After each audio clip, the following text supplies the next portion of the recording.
সম্মানিত আল্লাহর ঘরের অত্যন্ত দামি মেহমানবৃন্দ, আমি যেই কথাটা বুঝাইতে চাচ্ছি সেটা হলো এই, যুগ যুগ ধরে ইসলামের সবচাইতে বেশি ক্ষতি করেছে ইহুদি খ্রিস্টান বেঈমানরা নয়, মুনাফিকেরা।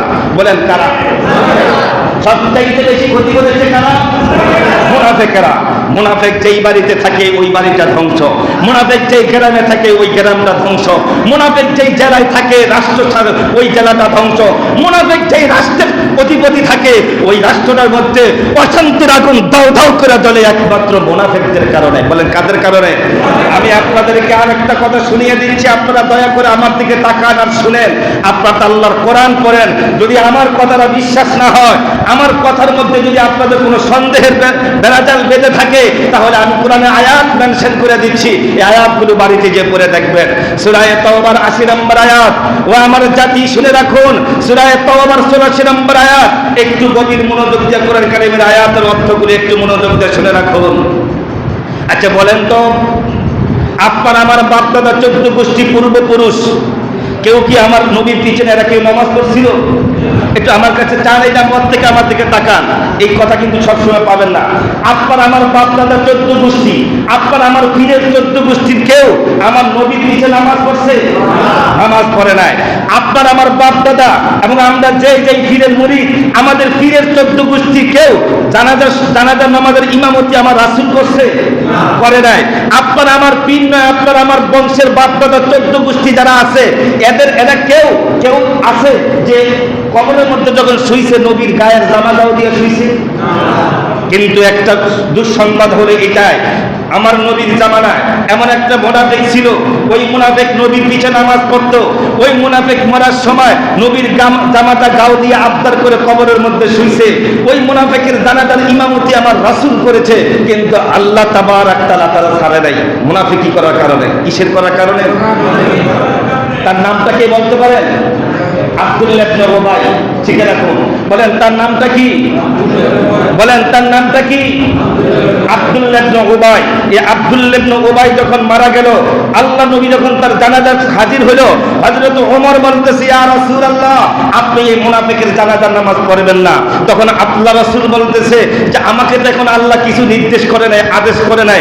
এক পর্যায়ে যখন জানাজা হয়ে গেল, আল্লাহ তাবারক তাআলা আয়াত নাজিল করলো। যখন তার জন্য দোয়া করতেছে, তখন আল্লাহ তাবারক তাআলা আয়াত নাজিল করলো, ইস্তাগফির লাহুম আও লা তাস্তাগফির লাহুম ইন তাস্তাগফির লাহুম 70 মাররা। হে নবী, আপনি ওর জন্য ক্ষমা চান বা না চান একই কথা। ইন তাস্তাগফির লাহুম 70 মাররা, আপনার পবিত্র জবান দিয়ে যদি ওর জন্য 70 বার ক্ষমা চান, আমি আপনার দোয়া কবুল করব না।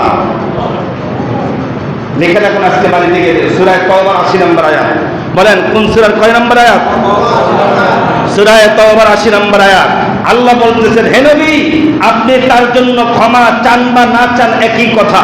কারে বলতেছে? নবীকে বলতেছে। কোন নবীকে বলতেছে? আল্লাহ সৃষ্টি জগতের মধ্যে আমার নবীর চাইতে তো মর্যাদাবান সম্মানিত কোনো ব্যক্তি নাই। যেই নবী আল্লাহর জান্নাতের মধ্যে না ঢুকলে কোন নবী রাসূল, অন্য কোন নবী রাসূলগণ ঢোকার সুযোগ নাই। যেই নবীর মর্যাদা এত বড়, তারা আল্লাহর আরশ আজিমে নিয়ে তারা সম্মাননা দেওয়া হয়। যেই নবীর পাওয়ার এত বড়, চোখের আঙ্গুলের ইশারাতে চাঁদ দ্বিখণ্ডিত হয়ে যায়। যেই নবীর মনের আবেগে কেবল পরিবর্তন হয়ে যায়। যেই নবীর মায়ায় মরা খেজুর গাছের কান্নার আওয়াজ পর্যন্ত শোনা যায়। যেই নবীকে সালাম দিবার জন্য জঙ্গলের জানোয়ারগুলো পর্যন্ত সামনে ছুটে যায়। যেই নবী রাস্তা দিয়ে হাঁটলে আকাশের মেঘের খণ্ডগুলো তার ছাতা হয়ে দাঁড়িয়ে যায়। এমন একজন নবীকে বলতেছে, নবী গো, আপনি যদি তার জন্য 70 বার দোয়া করেন, আপনার দোয়া আমি আল্লাহ কবুল করব না। মুনাফিক প্রতি আল্লাহ পাক এতটা অসন্তুষ্ট। কাদের উপরে? কে অসন্তুষ্ট? আল্লাহ। আমি আজকের এই কথাগুলি এই কারণে মূলত বলার উদ্দেশ্য, ও আমার জাতি কান খুলে শুনে রাখুন, যে কারবালার ঘটনাটা যারা ঘটাইছেন, কারবালার মাঠে এই ঘটনাগুলি যারা ঘটাইছে, এরা কেউ কিন্তু হিন্দু, বৌদ্ধ, ইহুদি, খ্রিস্টান, নাসারা, নাস্তিক, মুরতাদ কেউ ছিল না। এরা প্রত্যেকে কিন্তু আমার মতো আপনার মতো মধ্যে এক জাতীয় জুব্বাদারি মুনাফিক ওই ময়দানে অধিকাংশগুলি ছিল। তারাই কারবালার ঘটনাগুলি ঘটাইছে। আমি কি কথা বুঝতেছেন? তারাই কি কারবালার এই নির্মম ঘটনাটা ঘটাইছে। আর একটা কথা শুনে রাখুন, মুনাফিকের কিছু বৈশিষ্ট্যের মধ্যে একটা বৈশিষ্ট্য, মুনাফিকের দিলগুলি কিন্তু সব পাষাণ হয়। বলেন কাদের দিল? উত্তর দেন, কাদের দিল? মুনাফিকের দিলটা বড় পাষাণ হয়, অনেক পাষাণ প্রকৃতির হয়, পাথরের চাইতে তাদের দিল আরো পাষাণ হয়। এই জন্য কারবালার মাটিতে ছোট্ট একটা বাচ্চাকে পর্যন্ত তারা তীর দিয়ে নীতির নিক্ষেপ করে রক্তাক্ত করতে দ্বিধাবোধ করে নাই। কেমন পাষাণ! কারবালার কি বলে সেই পুরাত নদীর পানি জীব জানোয়ার রাখা, হায়না রাখা, জানোয়ার রাখা, নবীর পরিবারের জন্য পানি নিষিদ্ধ ঘোষণা করা হলো। এই পরিবারকে কি দেওয়া যাবে না? যাবেন না, কি দেওয়া যাবে না? পানি দেওয়া যাবে না। তাহলে কতটুকু পাষাণ প্রকৃতির হৃদয়ের অধিকারী হলে এই কথা থেকে বুঝতে পারেন যে হাদিসের ভালো আসাতে বলতেছে মুনাফিকের দিন নাকি বড় পাষাণ হয়। কারবালার এই তাজিব যারা ঘটাইছে, কারবালার এই নির্মম ঘটনা যারা ঘটাইছে, ওদের মনটা কতটুকু পাষাণ প্রকৃতির হলে পরে নাকি এই কথা বলতে পারে যে নবীর পরিবারের এই সদস্যদেরকে এক ফোঁটা পানি পর্যন্ত দেওয়া হবে না। নাউজুবিল্লাহ বলে। তবে হ্যাঁ, দেওয়া হবে কখন? তবে হ্যাঁ, দেওয়া হবে কখন? যখন এজিদের নেতৃত্ব মেনে নিবে। কার নেতৃত্ব? কার নেতৃত্ব? এজিদের নেতৃত্ব মেনে নেওয়া হবে। আজকে দেখেন না, আমাদের মতো এক জাতীয় জুব্বাওয়ালা হুজুরেরা, আমাদের মতো এক জাতীয় জুব্বাওয়ালা পীরেরা শান্তিতে আছে, মসজিদে আছে, বড় বড় হাদিয়া তোহবা পাচ্ছে, গাড়ি পাচ্ছে, বাড়ি পাচ্ছে। কারা পাচ্ছে? যারা ওই এজিদের রূপে রূপান্তরিত, ওই 90 এজিদের 5টা গোলাম হয়ে যারা থাকতে পারে, তারাই জমিনের মধ্যে শান্তিতে থাকতে পারে। তারাই কি করে? শান্তিতে তারাই থাকতে পারে। এই কথাটা দিয়ে এটা বোঝাতে চাচ্ছিলাম, নবীর পরিবারের জন্য, নবীর কারবালার ময়দানে নবীর পরিবারের জন্য পানি নিষিদ্ধ ঘোষণা করা হলো এই জন্য যে এজিদের নেতৃত্ব, ইত্তেবা, এজিদের আনুগত্য, এজিদের হাতে বায়াত গ্রহণ করুন, তাহলে সব কিছুর দরজা খোলা থাকবে। বড় বড় মুরগির রান, বড় বড় খাসির রান, বড় বড় দুম্বার রান, বড় বড় ওটের রান, বড় বড় গরুর খাসি ভুনা, এটি সব কিছু আপনাদের জন্য থাকবে। একটা মাত্র সত্য, দুরাচার, স্বৈরাচার, জালেমের পক্ষে আপনারা কথা বললেই চলবে। এই মর্মে আমি আপনাদেরকে আর একটা ছোট্ট ঘটনার কথা বলি। আমার যে মিশন আলোচনা, যে মিশনটা ছিল সেটা আর বলতে পারছি না, যেহেতু আজকে আবার রাতের বেলা আলোচনা হবে।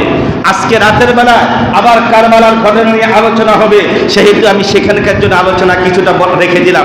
এখানে আমি কিছুই বলতে পারি নাই। একটা ছোট্ট একটা ঘটনা শুনেন আপনারা, দয়া করে আমার দিকে একটু তাকিয়ে ঘটনাটা একটু উপলব্ধি করুন। যুগশ্রেষ্ঠ একজন দায়ী, নাম ইমাম তাইমিয়া রহমতুল্লাহ আলাইহি, যার লিখিত বই মদিনা ভার্সিটিতে পড়ানো হয়, যার লিখিত কিতাব মক্কার ভার্সিটিতে পড়ানো হয়, যার লিখিত কিতাব আল আজহার, মিশরের আল আজহার বিশ্ববিদ্যালয়ে পড়ানো হয়, যার লিখিত কিতাব পৃথিবীর বড় বড় মুসলিম ভার্সিটির মধ্যে পড়ানো হয়, তার নাম হচ্ছে ইমাম তাইমিয়া রহমতুল্লাহ আলাইহি। আমি আল্লাহর ঘর মসজিদে দাঁড়িয়ে বলছি, শুনে রাখুন, মক্কার ইমাম যখন খুতবা দেয়, ওই খুতবার মধ্যে যখন কথা বলে, আরবিতে কথা বলে, তখন দলিল দেয় কথা বলার মধ্যে, তখন ইমাম তাইমিয়া রহমতুল্লাহ আলাইহির নামের উল্লেখ করে বলতেছে এই কথাটা ইমাম তাইমিয়া রহমতুল্লাহ আলাইহির উক্তি। এই কত বড় দার্শনিক আলেম, তিনি একদিন তার ছাত্রদেরকে কথার প্রাসঙ্গিক কর্মে বলতেছে, ও ছাত্ররা তোমরা শুনে রাখো, এই পৃথিবীর মধ্যে কোন জালেমের জুলমিয়াতের আচরণের কারণে কোন রাষ্ট্রের মানুষের ঈমানের ক্ষতি হয় না। বলেন কার কারণে? কোন জালেম শাসকের কারণে কোন রাষ্ট্রের মানুষের কিসের ক্ষতি হয় না? ঈমানের কোনো ক্ষতি হয় না। তবে হ্যাঁ, ঈমানের ক্ষতি হয় তখন, তবে হ্যাঁ, ঈমানের ক্ষতি হয় তখন যখন জালেম স্বৈর শাসকের পক্ষে কথা বলবার জন্য হুজুর পাওয়া যায়, মুফতি পাওয়া যায়, নামদারি আলেম পাওয়া যায়, নামদারি পীর পাওয়া যায়, সাহাবাদের মুফতি পাওয়া যায়। ওই মুফতিওয়ালা হুজুরগুলোর ফতোয়ার কারণে ওই জাতির ঈমানের বড় ক্ষতি হয়ে যায়। আল্লাহু আকবার বলেন। বলেন কোন রাষ্ট্রের জালেম শাসকের স্বৈরাচারিত্বের আচরণের কারণে কোন জাতির ঈমানের কি হয় না? ক্ষতি হয়। কাদের কারণে? যখন জালেমের পক্ষে কি পাওয়া যায়? হ্যাঁ, জালেমের পক্ষে যখন মুক্তি পাওয়া যায়, আলেম পাওয়া যায়, পীর পাওয়া যায়, জালেমের পক্ষে কথা বলার হুজুর পাওয়া যায়, ওই হুজুরদের কারণে ওই যুগে ইসলামের এবং মানুষের ঈমানের অনেক বড় ক্ষতি হয়। এটা আমি বলি নাই, শুনুন কথাটা আমি বলি নাই, কথাটা ইমাম তাইমিয়া রহমতুল্লাহ আলাইহি বলছেন। আপনারা এখানে যত মানুষ উপস্থিত আছেন, এমন একজন মানুষ নাই যে ইমামে আবু হানিফার নাম আপনারা শুনেন নাই। শুনছেন কিনা বলেন? শুনছেন আপনারা? এখানে এমন একজন মানুষ নাই, আবারও বলি, যে মানুষটা ইমামে আজম ইমামে আবু হানিফার নাম শুনেন নাই। আপনারা কি জানেন ইমামে আবু হানিফার মৃত্যুটা কোথায় হয়েছে? জেলখানায়। যুগের অন্যতম একজন শ্রেষ্ঠ দায়ী, যার মধ্যে এরকম একটা মেধাবী আলেম আজ পর্যন্ত পৃথিবীর ইতিহাসে জন্ম হয় নাই, আলেম নবী বলি নাই। ইমামে আবু হানিফার মধ্যে এরকম একটা ম্যাগনেট মেধাবী আলেম, এরকম একটা আধ্যাত্মিক আলেম এই পৃথিবীর ইতিহাসে এখনো পর্যন্ত জন্ম হয় না ইমাম আবু হানিফার মতো। সে আলেমকে জেলখানার মধ্যে পড়িয়া পড়িয়া, ওই যুগের বাচ্চা, ওইটাও মুসলমান ছিল, নাম ছিল খলিফা মনসুর। বাগদাদের ওই মুহূর্তে বাচ্চার নাম ছিল কি? নাম মুখস্থ করেন, ওই যুগের বাচ্চার নাম ছিল খলিফা মনসুর। খলিফা মনসুর তাকে অফার করা হলো, আপনি আমার রাজ্যের প্রধান বিচারপতির দায়িত্ব ভার গ্রহণ করতে হবে। কারে অফার দিল? ইমামে আবু হানিফাকে। কিসের দায়িত্ব দিতে চাইছে? কোন বিচারপতি? গোটা রাজ্যের প্রধান বিচারপতির দায়িত্বের ভার আপনি ইমামে আবু হানিফার নিতে হবে। তিনি এই দায়িত্ব নিতে অস্বীকার করলেন, গ্রহণ প্রত্যাখ্যান করলেন, বয়কট করলেন, উল্টা ফতোয়া দিলেন, তোমার আনুগত্য যারা করবে তারাই মুনাফিক। এক পর্যায়ে ইমামে আবু হানিফা রহমতুল্লাহ কারাগারে পাঠানো হলো। এরকম বান্দা হলো 60 বছর পর্যন্ত তারা পিটানো হলো, এক পর্যায়ে বিষ প্রয়োগ করে তারা হত্যা করা হলো। কিন্তু তারপরও যুগের তাগুতের সামনে মাথা নত করে নাই। আর যদি ইমামে আবু হানিফা ওই যুগের চরিত্রহীন সম্রাট কি বলে খলিফা মনসুরের আনুগত্য করতেন, তাহলে ইসলামের তার ফতোয়ার কারণে অনেক ক্ষতি হয়ে যেত। এই জন্য কথাটা ইমাম তাইমিয়া বলছিলেন যে যুগের মধ্যে কোন জালেমের জুলমিয়াতের আচরণের কারণে কোন রাষ্ট্রের মানুষের ইমানের ক্ষতি হয় না। হ্যাঁ, ইমানের ক্ষতি তখন হয় যখন কোন যুগের আলেম ওই স্বৈরাচারের পক্ষে কথা বলে, তার কারণে ইসলামের অনেক বড় ক্ষতি হয়। প্রিয় সম্মানিত উপস্থিতি, যে কারবালার ঘটনাটা আপনাদেরকে এই কারবালার ময়দানে ঘটাইছে কারা? ইজিপ্ট বাহিনী। সেই ইমাম হুসাইন রাদিয়াল্লাহু তাআলা, আমি ছোট্ট একটা হাদিস বলে আমার এই সময় শেষ, আমি আপনাদেরকে শেষ করে দিচ্ছি যে রাসূল সাল্লাল্লাহু আলাইহি সাল্লাম ইমাম হুসাইনকে কেমন ভালোবাসতেন। একটা হাদিস শুনেন, বেশি বলবো না, শুনবেন? আচ্ছা বলুন তো, আমি যদি এখানে যখন খুতবা দেই, আমি যখন এখানে আপনাদের সামনে খুতবা দেই, আমার একটা ছোট্ট ছেলে যদি এখান দিয়ে আসে, অথবা আমার কোনো আত্মীয় যদি দেখি ওইখান দিয়ে আসতেছে, আমি খুতবায় সাজা যদি আমার বাচ্চাটার আনতে যাই, বলেন আপনারা কি আমার পিছে পরদিন নামাজ পড়বেন? সমালোচনা করবেন নি? অবশ্যই সমালোচনা করবেন, অবশ্যই, যে উনি খুতবা সাজা দিয়া ওনার বাচ্চাটা আনতে গেছে। কিন্তু আপনারা একটা কথা মনোযোগ দিয়ে শুনুন, নবী আকরাম সাল্লাল্লাহু আলাইহি ওয়াসাল্লাম মসজিদে নববীর মধ্যে খুতবা দিচ্ছেন। এক পর্যায়ে আল্লাহর নবী দেখতেছেন খুতবারত অবস্থা তার হাসান হুসাইন এই যে হামগরে দিয়ে আসতেছে, তখন ছোট্ট ছিল, আসতেছে। এক ভাই পড়ে যায়, আরেক ভাই তাদেরকে উঠায়, এক ভাই পড়ে যায়, আরেক ভাই উঠায়। জুমার দিনের নতুন কাপড় চোপড়গুলো ধুলাবালিতে মলিন হয়ে যায়। নবীজি খুতবা ছেড়ে দিলেন, সাহাবীদেরকে বললেন জায়গা দাও হলো। দরবে আল্লাহর পয়গম্বর ইমাম হাসান হুসাইনকে দুই কাঁধে নিয়ে আসলে খুতবার মিম্বারের কাছে নিয়ে আসলেন। হাদিসের মধ্যে আসছে নবী ইমাম হাসান হুসাইনকে কোলের মধ্যে রেখেই কিন্তু খুতবা দিতেছেন। সুবহানাল্লাহ। এটা এই জন্য বলেছিলাম যে আল্লাহর পয়গম্বর তার আদরের কলিজা টুকটা নাতিদেরকে কেমন ভালোবাসতেন। আরেকটা হাদিস শুনেন, আল্লাহর পয়গম্বর সিজদার মধ্যে বসা, কিসের সিজদারত অবস্থা, নামাজের মধ্যে সিজদারত অবস্থায় শোয়া, ঠিক ইন দি মিন টাইম হযরত হাসান হুসাইন নবীর সিজদার মধ্যে নবীর পিঠের উপরে বসে পড়ছে। আপনাদের ঘরে ছোট ছোট বাচ্চারা আছে না, নামাজ পড়লে নানুর ঘাড়ে, দাদার ঘাড়ে, মার ঘাড়ে, বাবার ঘাড়ে যদি এরকম যে উড়িয়া বসে, কষ্ট কিনা? ও ভাইরা আমার, ছোট্ট ছেলে হাসান হুসাইন রাদিয়াল্লাহু তাআলা আল্লাহ নবী যখন নামাজ পড়তেছেন, নামাজের রত অবস্থা হযরত হুসাইন এইরকম ঘাড়ের মধ্যে যখন পেরিয়া ধরলেন, ঠিক এই মুহূর্তে আল্লাহ তাবারক তাআলা জিবরাইলকে পাঠিয়ে বলতেছেন, নবী গো, আপনি সিজদা থেকে ততক্ষণ পর্যন্ত মাথা উঠাবেন না যতক্ষণ পর্যন্ত না সাচ্চা ইমাম হুসাইন আপনার ঘাট থেকে না নামবে। সুবহানাল্লাহ। সহিহ বুখারীর হাদিস, বানোয়াট গল্প নয়, সহিহ বুখারীর হাদিস। কি শুনো, আল্লাহ নবী সিজদার মধ্যে অবস্থায় আছে, ইমাম হুসাইন আয়াত চাপিয়ে ধরছে, আসমান থেকে ওহী চলে আসলো, ও নবী, আল্লাহ নিষেধ করেছেন, আল্লাহর কাছে ভালো লাগতেছে। কার কাছে?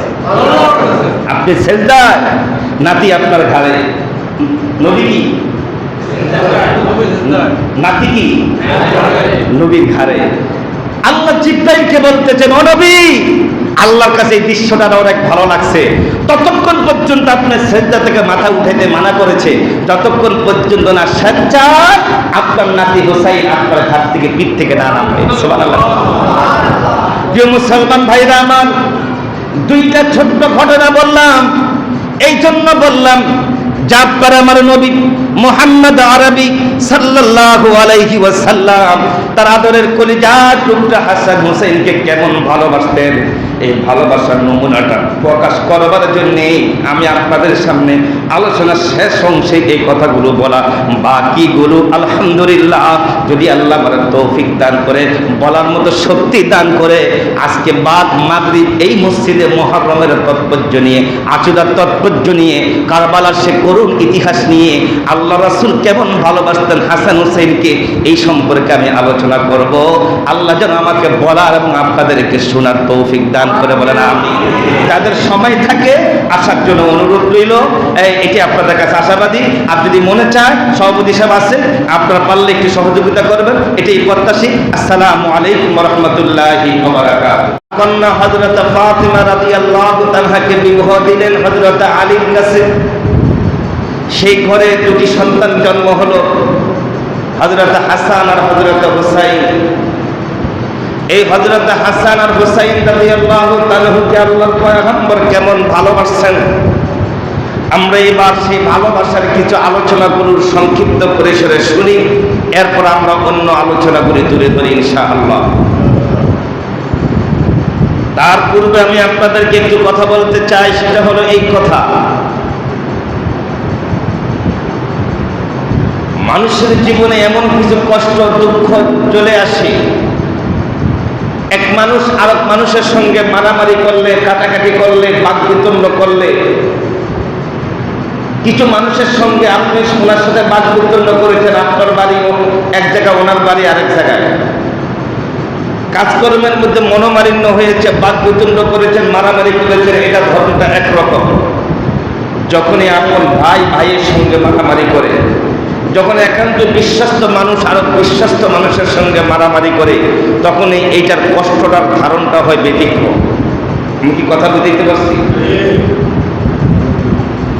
এই কথাটা দিয়ে আমি মূলত এই কথাটাই বুঝাইতে চাইছি আপনাদের মাঝে। বদরের যুদ্ধে মুসলমান কাফের যুদ্ধ হয়েছে, এটা ধরনটা ছিল একরকম। উহুদের ময়দানে কাফের আর মুশরিকের সঙ্গে যুদ্ধ হয়েছে, এই যুদ্ধের ধরনটা ছিল একরকম। হুনাইনের যুদ্ধে কাফের আর মুসলমানদের সঙ্গে যুদ্ধ হয়েছে, এটা ধরন ছিল একরকম। কিন্তু মুসলমানের সঙ্গে যখন যুদ্ধ করে, তখন এটার কষ্টের পরিমাণটা হয় ব্যতিক্রম। আমি এই কথাটা দেখতে চাচ্ছি। কিন্তু কারবালার ঘটনা যারা ঘটাইছে, কারবালার এই ঘটনাটা যারা ঘটাইছে, তারা কিন্তু বৌদ্ধ ছিল না, খ্রিস্টান ছিল না, ইয়াহুদি ছিল না, নাসারা ছিল না। এরা এই মুসলমানদের মধ্য থেকে একটা গ্রুপ ছিল। বড় দুঃখজনক ঘটনা, বড় বেদনাজনক ঘটনা। এই মুসলমানদের মধ্য থেকে একটা বিপদগামী গ্রুপ ছিল। এই জন্য আল্লাহ তাবারাক তাআলা কোরআন কারীমের এক জায়গার মধ্যে বলছেন, ওমিনান নাস, মানুষের মধ্যে এমন কিছু মানুষ আছে, মাইয়াকুলু, তাহারা বলে, এমন কিয়ামত পর্যন্ত বলবে, আমান্না বিল্লাহ, আমি আল্লাহর প্রতি ঈমান এনেছি, অবিল ইয়াউমিল আখির, আখিরাতকে বিশ্বাস করেছি। দুনিয়ার কোনো মুফতি, মুহাদ্দিস, আলেম, উলামা, পণ্ডিত, দরবেশ কারো ফতোয়া দিবার দরকার নাই। আল্লাহ নিজেই বলতেছে ওয়া মা হুম বিমুমিনিন, এরা কিন্তু মুমিন না। জিহ্বার মাথা দিয়ে শুধু কালিমা পড়লে, জিহ্বার মাথা দিয়ে শুধু বললে আখিরাত আছে বিশ্বাস করেছি, বাস্তব জীবনে কাজ কর্মে, আচার আচরণ, চাল চলনে, নীতি নৈতিকতা, আদর্শ আখলাকে, অফিসের ভিতরে, অফিসের বাইরে, রাতে দিনে, প্রত্যেকটি সেক্টরে যদি আপনার চরিত্রের নীতি নৈতিকতার মাধ্যমে যদি আপনি প্রমাণ দিতে না পারেন আপনি মুমিন, তাহলে আপনি মুমিনের খাতার মধ্যে আপনার নাম নাই। জিহ্বার মাথা দিয়া শুধু ইল্লাল্লাহ ইল্লাল্লাহ জিকির করলে মুমিন হওয়া যায় না। জিহ্বার মাথা দিয়া লা ইলাহা ইল্লাল্লাহ তাসবিহ করলে মুমিন হওয়া যায় না।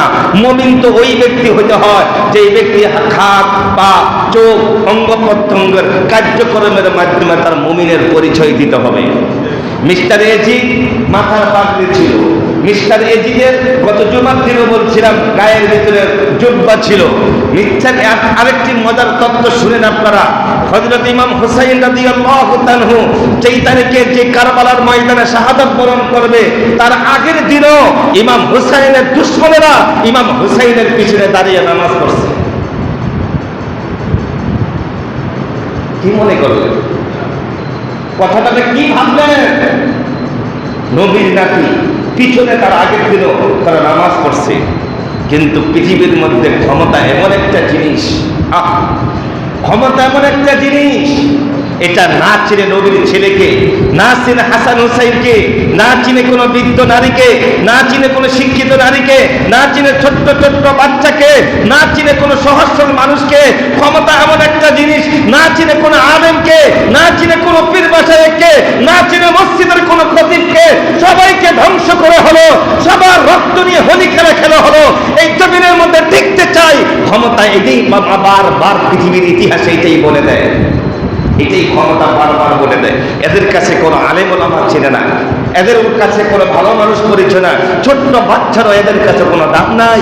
দাম শুধু একটাই, আমি ক্ষমতার মসজিদে থাকতে চাই। কিন্তু দুর্ভাগ্য, ওই জাহেলেরাকে একটু বুঝতেছে না যে তোমার চাইতে বড় বড় ক্ষমতাধর ব্যক্তিদের এই পৃথিবীর মধ্যে ছিল।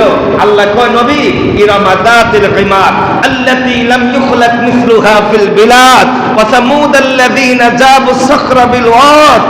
তোমার পূর্বে ইরাম বংশের মানুষগুলি কত শক্তিশালী ছিল। কোন বংশের? ইরান না, ইরাম। কোরআন কারীমের বলতেছে ইরামা যাতিল ইমাদ, ওদের বিল্ডিং গুলো অনেক মজবুত ছিল, ওদের বাড়িঘরগুলো অনেক শক্তিশালী ছিল, ওদের এই কি বলে শহরগুলি অনেক কারুকার্য ছিল।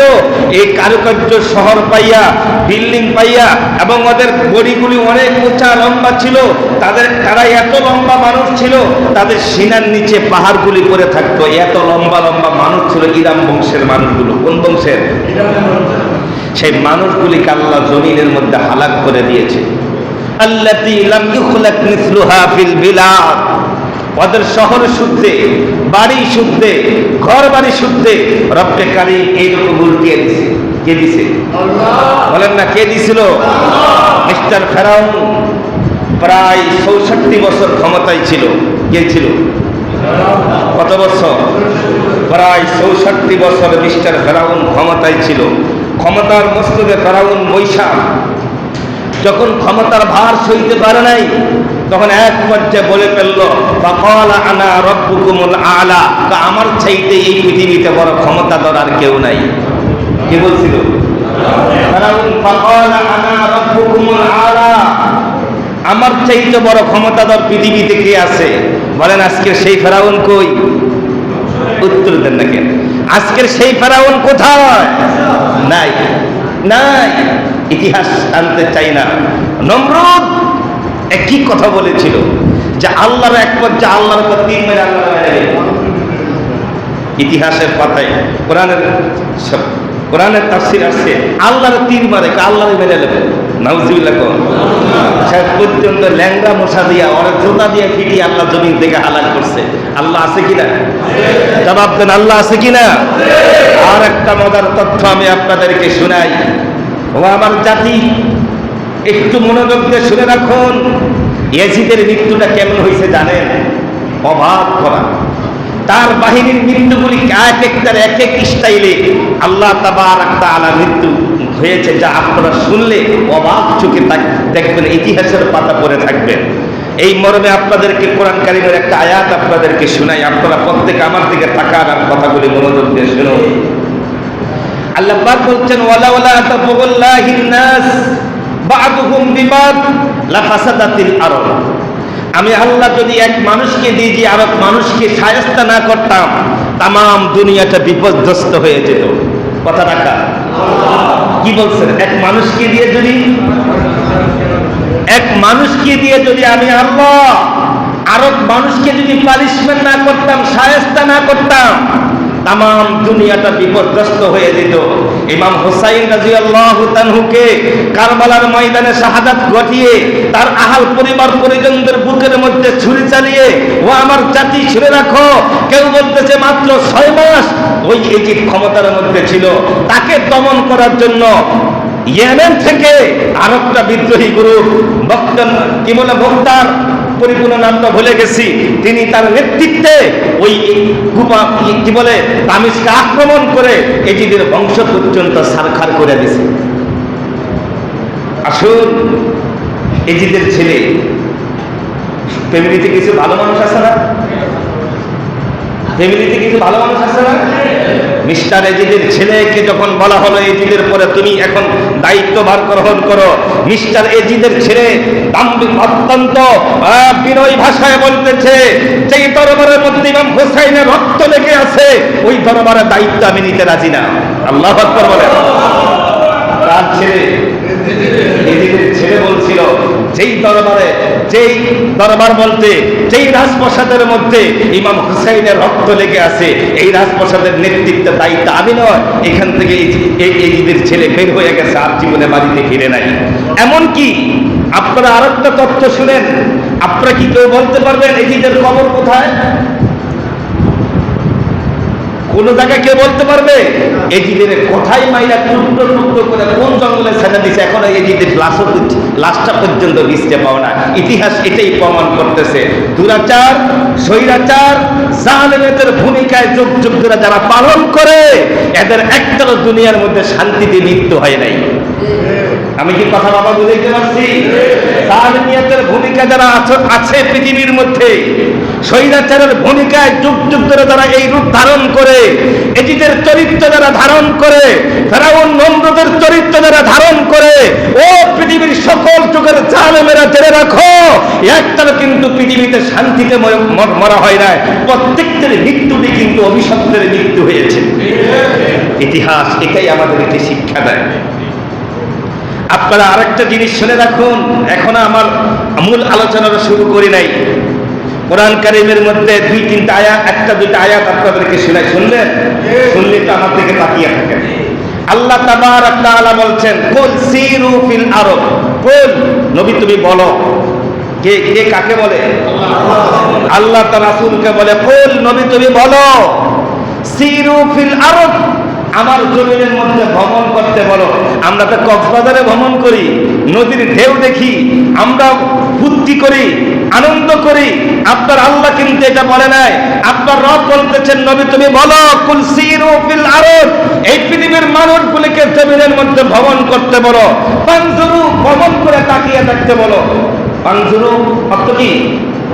তাকিয়ে দেখতে বলো। তাকিয়ে তো কি তাকাবো? কাইফা কানা আকিবাতুল মুফসিদিন, আমার জমিনের মধ্যে যারা বিশৃঙ্খল আগুন দাউ দাউ করে জ্বালাইছে, তাদের সঙ্গে আমি আল্লাহ কি ব্যবহারটা করেছি, তাদের ইতিহাসকে দেখে আস। মুশরিকদের সঙ্গে কি ব্যবহারটা করেছি, তাদেরকে দেখে আয়।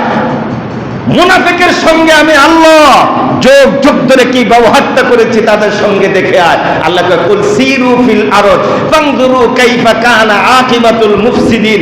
কোথাও বলছেন মুশরিকিন, কোথাও বলছেন কাফিরিন, কোথাও বলছেন মুকাজ্জিবিন। মিথ্যাবাদী যারা ক্ষমতার মসজিদে বসে মিথ্যা কথা যারা বলে, এই মিথ্যুকের সঙ্গে আমি আল্লাহ কি ব্যবহারটা করেছি দেখে আয়। কথাটা আয়াত কিন্তু এক, শেষের শব্দটা আল্লাহ চেঞ্জ করছে। এক এক জায়গায় এক বলছে যে নবী তুমি বলো পৃথিবীর গলিতে গলিতে ওরতে পরতে আনাচে কানাচে সর্বত্রে দেখে আসতে বলো আমি জালেমদের সঙ্গে কি ব্যবহার করেছি, স্বৈরাচারের সঙ্গে কি ব্যবহার করেছি, মুশরিকের সঙ্গে কি ব্যবহার করেছি, মৃত্যুকের সঙ্গে কি ব্যবহার করেছি, মুনাফিক এজিদ বাহিনীর এবং যুগ যুগ ধরে তার উত্তরসূরিদের সঙ্গে আমি আল্লাহ কি ব্যবহারটা করেছি দেখে আসতে বলো। এই কথাটা আমার নয়, কথাটা আমার আল্লাহ। বলেন এই কথাটা কার? এই কথাটা আপনার আমার আল্লাহ। সম্মানিত উপস্থিতি, তো যে আয়াতে কারিমার টুকুর অংশ দিয়ে কথা বলতে চাচ্ছিলাম, ওয়ামিনান নাস, মানুষের মধ্যে এমন কিছু মানুষ আছে মাইয়াকুলু, তাহারা বলে আমান্না বিল্লাহ, আমি আল্লাহর উপর ঈমান এনেছি, ওয়া বিল ইয়াউমিল আখির, আখিরাতকে বিশ্বাস করেছি, আবার মাঝে মধ্যে কই আমি তাহাজ্জুদ করেছি, আবার মাঝে মধ্যে কই সকালবেলা কোরআন তেলাওয়াত করছি, আবার মাঝে মধ্যে তাসবিহার পট্টি হাতে নিয়ে বলে আমি দরবেশ আর রাবিয়া বস্তি সেজেছি, কিন্তু অন্তরের মধ্যে এজিদের চরিত্র লালন পালন হইতেছে।